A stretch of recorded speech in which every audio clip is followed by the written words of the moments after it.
In the glittering coastal city of Marbella, Spain, where yachts glimmer and the wealthy stroll sun-soaked promenades, lived a man few dared to cross, Robert Dawes.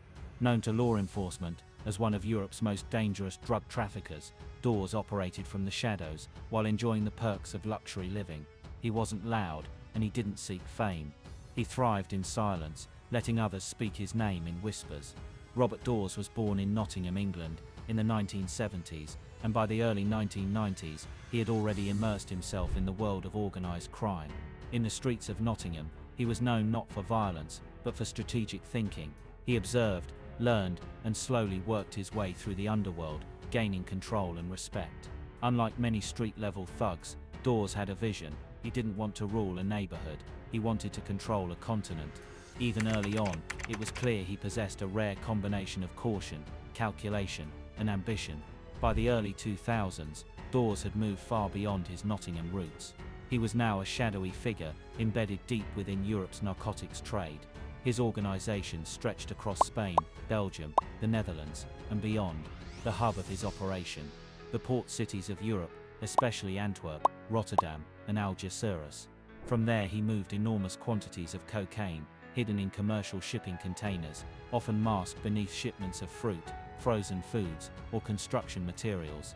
These shipments were part of a highly sophisticated network that required precise timing, trusted insiders at ports, and the constant movement of cash to facilitate operations. Interpol would later estimate that Dawes was responsible for importing over 100 tons of cocaine into Europe during his reign, each load generating tens of millions of euros. But his genius wasn't in just moving product.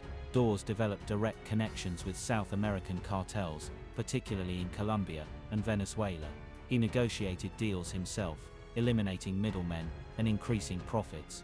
His personal contacts allowed him to bypass risky intermediaries and secure high-purity cocaine at lower prices. In some intercepted communications, he could be heard speaking calmly and clearly, "We don't move unless it's clean. I don't care how much it's worth." His organization was methodical. Dawes used encrypted phones, cash couriers, offshore accounts, and a tight hierarchy. He was elusive, and his name rarely appeared on anything. Even those who worked for him didn't always know who he truly was. He operated much like a CEO, overseeing logistics, finance, risk management, and security. His lieutenants managed specific regions and functions. Some were responsible for sourcing and transport, others for laundering the proceeds. Payments were made through a combination of traditional banking channels, cryptocurrencies, and Hawala-style underground systems. Money laundering hubs spanned Dubai, Panama, and several Caribbean nations. Authorities across Europe began to notice the fingerprints of a single network behind many major drug seizures. Whether it was a 1.3-ton shipment seized in Antwerp or 1.3 million euros in cash intercepted in Paris, the patterns pointed back to Dawes. Still, for years, no solid evidence tied him directly to the crimes. He seemed untouchable. Law enforcement agents spoke of a ghost at the center of a web. They knew the name, they saw the consequences, but they couldn't catch him in the act. In 2013, however, a breakthrough came. At Charles de Gaulle Airport in Paris, customs officials intercepted a courier arriving from Colombia. Hidden in 2 suitcases was 1.3 million euros in tightly packed euro notes. The courier cracked under questioning, leading French investigators to a logistics network with roots in Spain, and at the top of that network, they found the name Robert Dawes. Over the next 2 years, an international task force composed of French OCRTIS, Spain's Guardia Civil, and the UK's National Crime Agency worked together to build a case. They began surveillance operations, intercepted phone calls, and tracked his financial footprint. Dawes, always cautious, was difficult to pin down. He moved carefully, rarely using phones, and constantly shifting his location. Investigators relied heavily on electronic surveillance and human intelligence. They recruited insiders, monitored warehouses, and traced money transfers. Hidden cameras and microphones were placed near locations frequented by his associates. A picture slowly emerged of a man who, despite living lavishly, lived in constant paranoia. In Marbella, he lived like a king. His villa was heavily secured, with guards, CCTV systems, and bulletproof vehicles. Parties were common, but only for the inner circle. He employed former military men as bodyguards, and moved with the precision of someone who knew he was being watched. Still, he underestimated the patience of law enforcement. By 2015, the task force was ready to act. In November of that year, the Guardia Civil arrested Robert Dawes at his villa in Spain.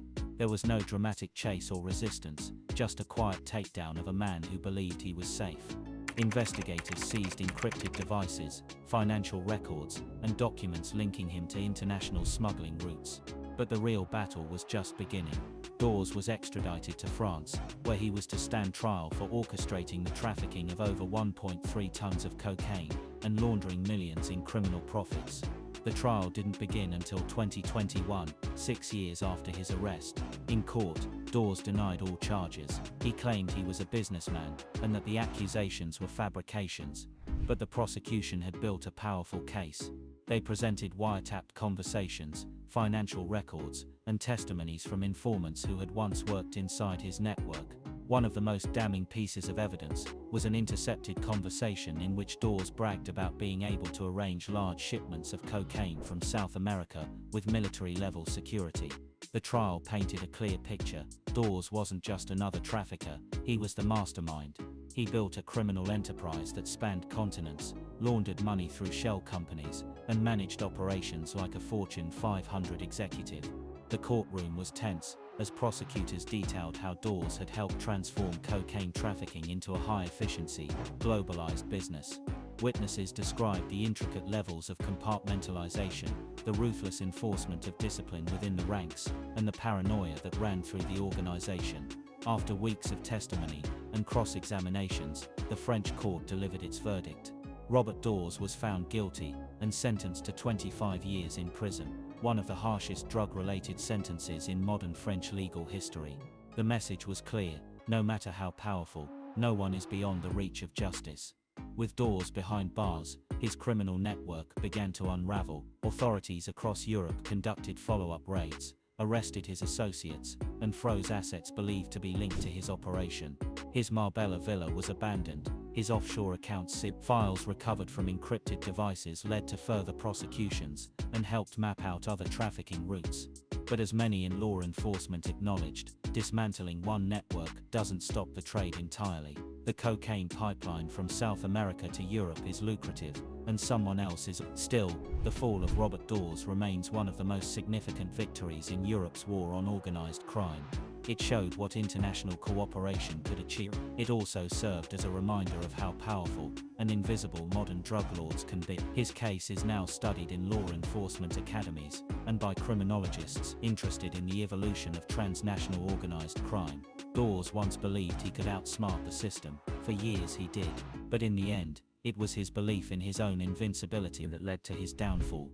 His empire, built in silence, fell with a quiet knock on a luxury villa door, a fitting end for a man who ruled from the shadows.